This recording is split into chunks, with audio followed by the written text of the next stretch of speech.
প্রত্যেকটা আত্মা আল্লাহর কাছে সংরক্ষিত থাকে। প্রতিটা রুহু, প্রতিটা মানুষ মালাকুল মাউতকে দেখতে পায়।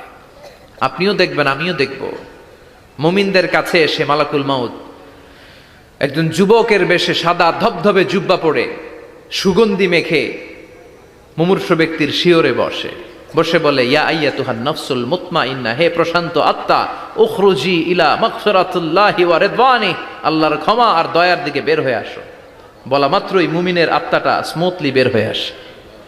কাফান মিন আকফানিল জান্নাহ, হানুত মিন হানুতিল জান্নাহ, জান্নাত থেকে আনা সুগন্ধি কাফনের মধ্যে পেঁচিয়ে তিনি রূহটাকে নিয়ে ইল্লিনে চলে যায়। সরাসরি দেখে মালাকুল মাউতকে। আর যারা ইসলাম বিরোধী, কোরআন বিরোধী, তাদের সামনে এসে মালাকুল মাউত ত্রাস সৃষ্টি করে। আগে ধমক। হাইওয়েতে মাঝে মাঝে ডাকাতি হয় না? বাসগুলোর মধ্যে যখন ডাকাতি হয়, বাসে থাকে 50 জন, ডাকাত ঢুকে 5 জন। এই 5 জনের ভয়ে সবগুলো পেশাব করে দেয়, কারণ ত্রাস সৃষ্টি করে। এসেই চাইনিজ কুড়াল দিয়ে আগে কুবায় দেয় 4-5 জনের। রক্ত দেখে কি দেওয়ার সব আগে রেডি করে রাখে। মালাকুল মাউত এসে কাফের, নাস্তিক, মুশরিকদের সামনে সেরকম একটা ত্রাস সৃষ্টি করে। ভয়ে লোকটা কাঁপতে থাকে। ওর কাছে ভদ্র ভাষায় কথা বলে না, সুন্দর জামা পরে আসে না, কালো কুচকুচে চেহারা, ভয়ঙ্কর একটা রূপ নিয়ে, আকৃতি নিয়ে ইসলাম বিরোধীদের মাথার সামনে আসে। দুর্গন্ধযুক্ত চেহারার দেহ নিয়ে ধমক দিয়ে বলে, ও পাপাত্তা, ইয়া আইয়াতুহান নাফসুল খাবিসা উখরুজি ইলা গাদাবিল্লাহ, হে পাপাত্তা, আল্লাহর রাগ, ক্রোধ আর গজবের দিকে বের হয়ে আয়। মুমিনের আত্মা বলার সাথে সাথে যেমনি মুমিনের দেহ থেকে বের হয়ে জান্নাতি কাফনের ভেতরে ঢুকে, কাফেরদের আত্মাও কি এরকম তাড়াতাড়ি বেরোতে চায় নাকি? কাফেরদের আত্মা বেরোতে চায় না। ডানে দৌড়, বায়ে দৌড়, সামনে দৌড়, পেছনে দৌড়, আহা, দৌড়াদৌড়ি করে। মালাকুল মাউত এটাকে টেনে হিচড়ে, একটা জীবিত ছাগলকে জবেহ না করে, জবাই না করে, তার চামড়া উল্টার দিকে টেনে হিচড়ে বের করলে ছাগলটা যত কষ্ট পায়, এর সে কম 70 গুণ বেশি কষ্ট দিয়ে কাফের, মুশরিক আর গাদ্দারদের রূহ কবজ করা হয়। আল্লাহ এই পরিস্থিতি থেকে তুমি আমাদের বাঁচাও। মুমিনদের রূহ যেমনি কবজ হয়, ওইভাবে রূহ কবজের ব্যবস্থা করে দিও। ইমানের মৃত্যু নসিব করে দিও, শাহিদি মৃত্যু নসিব করে দিও।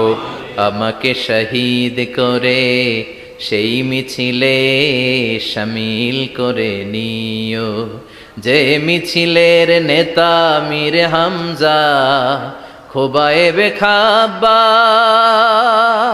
আল্লাহর কাছে ছিল অতি প্রিয়, শামিল করে নিও। আমাকে শহীদ করে সেই মিছিলে শামিল করে নিও। পড়েন আমিন। আরো জোরে পড়েন আমিন। তার মানে বিমান দুর্ঘটনায় হোক, কিংবা লঞ্চ ডুবিতে হোক, কিংবা আগুনে পড়ে হোক, কিংবা আত্মঘাতী হামলায় হোক, যে যেখানেই মারা যায়, কবরের 3টা প্রশ্ন তার জন্য আছে না নাই? ইসলাম বিরোধীদের জন্য প্রশ্ন 3টা, আপনারা যারা মুমিন তাদের জন্য 4টা, আপনাদের জন্য একটা বেশি। আলহামদুলিল্লাহ কোন?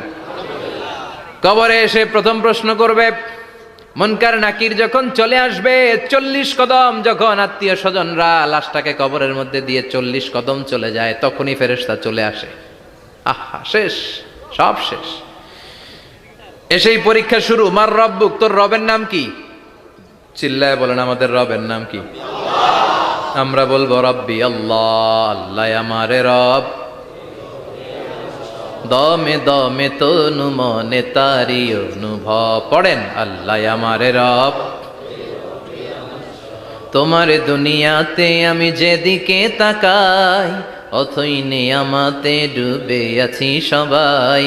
পাখ পাখালির গানে শুনি তসবিহ কল রব, তসবিহ কল রব, আল্লাহ আমারে রব।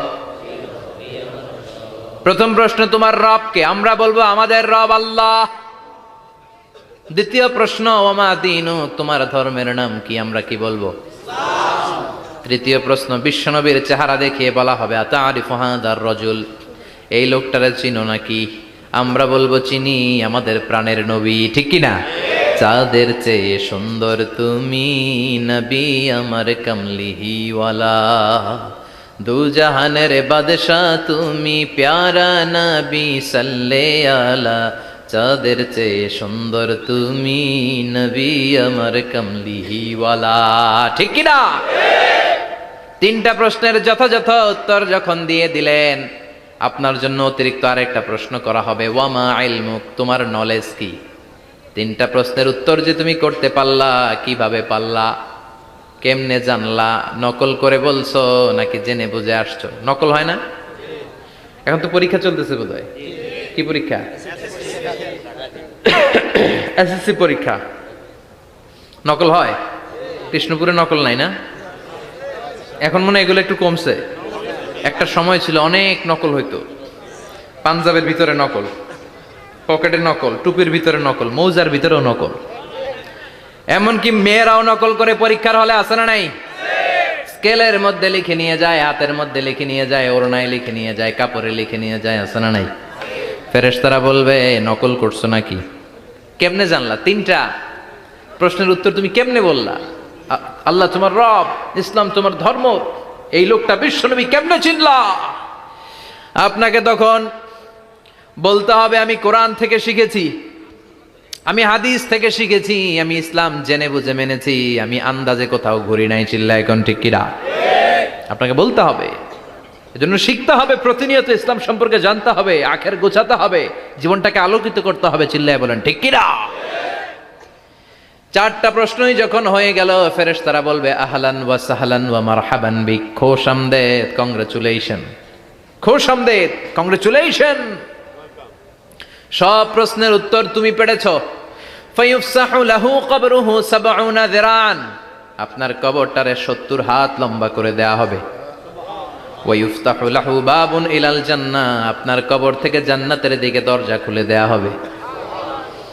ওয়া ইউলবাসু মিন লিবাসি আহলিল জান্নাহ, জান্নাতের দুইটা রেশমি কাপড়ের পোশাক এনে আপনারে পরিয়ে দেয়া হবে।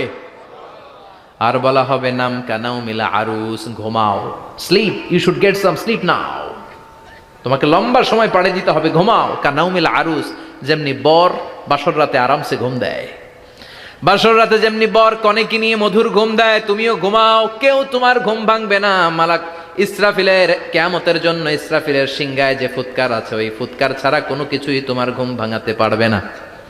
আলহামদুলিল্লাহ পড়েন। আল্লাহ আমরাও যেন চারটা প্রশ্নের উত্তর দিয়ে লম্বা একটা ঘুম দিতে পারি, পড়ে না আমিন। ওয়াম্মাল কাফির ওয়া আহলুশ শিমাল, আর ইসলাম বিরোধী যারা, তাদের সামনে আসবে মালাকান আসওয়াদান আজরাকান, কৃষ্ণ বর্ণের দেহ, নীলাভ বর্ণের দুটো চোখ, গায়ের রং কালো, চোখের রং নীল। দেখতে কেমন লাগে? আলিফ লাইলার ভূতের মতো। কথা কন। গায়ের রং কালো, চোখের রং নীল।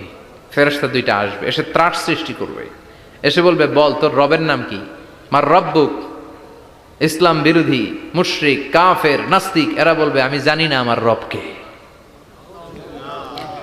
আমি জানি না, আমি তো আজীবন শুধু চেয়ার করেছি, মদ খেয়েছি, আমি ধর্ষণে সেঞ্চুরি করেছি দুনিয়ার বুকে, আমি টেন্ডারবাজি করেছি, চাঁদাবাজি করেছি, আমি মাস্তানি করেছি, আমার দাপটে এলাকার ইসলাম প্রিয়রা বাসায় ঘুমাতে পারে না।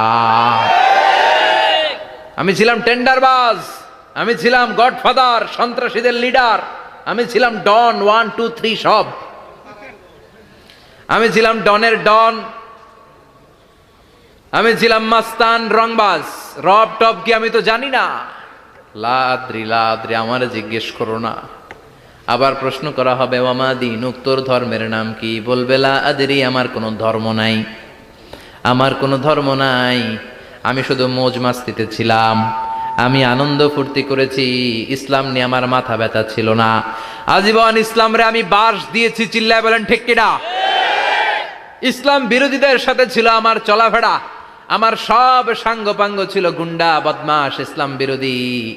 রব কি, ইসলাম কি, এগুলো আমি জানি না। আমার এগুলো জিজ্ঞেস করো কেন? ধর্ম কি আমি জানি না, আমি কিচ্ছু মনে করতে পারছি না। 3 নাম্বার প্রশ্ন করা হবে আতারিফু হাদার রাজুল, দেখো তো এই লোকটারে চিনো কিনা? কয় না, চিনি না, তবে মনে হয় এই লোকটারে দুনিয়ার বুকে আমি গালি দিতাম, এই লোকটার বিরোধিতা করতাম, ব্লগের মধ্যে এই লোকটার ব্যাপারে কুৎসা রটনা করতাম, এই লোকটার কার্টুন বানিয়ে আমি হিংসা ছড়িয়ে দিতাম, এই লোকটার ব্যাপারে আমি এলাকার মধ্যে অপপ্রচার চালাতাম। ফেরেশতারা বলবে তাই? এই ছিল তোর ডিউটি, দাঁড়া এখনই আমাদের খেলা শুরু, এখনই শুরু। ফায়ুত্রাকু বিমাতারিকা মিন হাদিদ, লোহার একটা হাতুড়ি দিয়ে মাথা থেকে পা পর্যন্ত পিটানো হবে, পিটিয়ে ওর গোশত আর হাড্ডিগুলোকে থেতলে ফেলা হবে। ওয়ায়ুকালু লিল আরদি ইলতাইমি, কবরের দুই পাশের মাটিরে বলা হবে এবার দুই দিক থেকে তোরা চাপ দে, চাপ দেয়া হবে, ধাক্কা ধাক্কি করেও সে সুবিধা করতে পারবে না। মাটি আস্তে আস্তে আস্তে আস্তে দেহের দুই দিকে লেগে এমন জোরে দুইটা চাপ দিবে, ফাতাখতালিফা আদলাউহু, তার ডান পাশের পাজরের হাড্ডি বাম দিকে ঢুকে যাবে, বাম দিকের হাড্ডি ডানে চলে যাবে। বিশ্বনবী বললেন এই হাতুড়ি দিয়ে পিটানোর শাস্তি, কবরের চাপ দেওয়ার শাস্তি চলতেই থাকবে হাত্তাল কিয়ামা, কিয়ামত পর্যন্ত।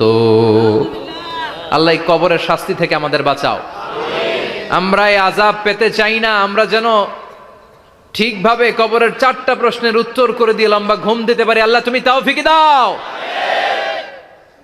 এজন্য আল্লাহ বললেন গোলাম দুনিয়া নিয়ে পাগল হয়ে থেকো না, এই দুনিয়ার জীবন আসল জীবন নয়, আসল জীবন হলো কবরের জীবন। জোরে বলেন ঠিক কিনা? এই জন্য মাঝে মাঝে কবরে যাবেন, কবরস্থানে দাঁড়িয়ে চিন্তা করবেন এই জায়গায় আমারও আসতে হবে।